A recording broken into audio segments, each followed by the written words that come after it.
A boxer was found dead in Greater Noida with multiple gunshots. The deceased was 28 years old who boxed at the national level. The incident came to light when friends of the deceased informed the police that he was missing. The deceased has been identified as Jitender Maan, a boxer who lived in a rented flat in AVG Heights, Greater Noida. He was shot once in the head and thrice in the back. The case has been registered in Greater Noida's Surajpur police station. The police has also sent the decomposed body for postmortem. जितना अभी तक समझ आया पिछले 2 दिन से देवर untraceable bye family. तो आज परिजनों ने आकर घर पे आके चेक किया तो जिनके पास चाबी थी उन्होंने जब खोल के देखा तो अंदर उनकी डेड बॉडी लगी हुई थी। ये मामला ऐसे फिर उन्होंने पुलिस को जानकारी दी और हम लोग आए। The police assumes it to be a gunshot. The post-mortem reports will, however, clear it according to the police. हम मान के चल रहे हैं इट्स अ गनशॉट वुंड। एक बार पीएम भी क्लियर कर देगा। According to the family members of the deceased, he was a boxer who boxed at the national level.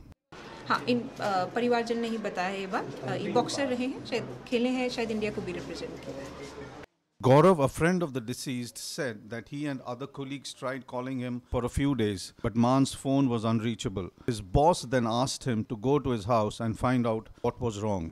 इनका फोन नहीं लग रहा था, फोन मिला रहे थे, 2 दिन हो गए थे। उसके बाद में पता चला है।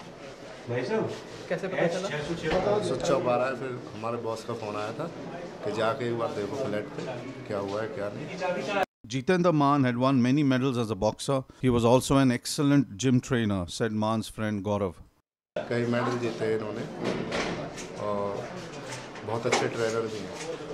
The neighbor of the deceased told the media that there is no proper security in the apartment complex. No entries made by the security guards at the entrance, and neither do they ask any questions when someone from outside comes. Security को लेकर हम इतना परेशान है। Security के नाम पे धब्बा है। कोई भी आ रहा है, कोई जांच पड़ताल नहीं होती कि अंदर कौन आ रहा है, कौन बाहर जा रहा है। ना पूछेंगे कि आपको किस फ्लैट में जाना है, कोई एंट्री नहीं होती है।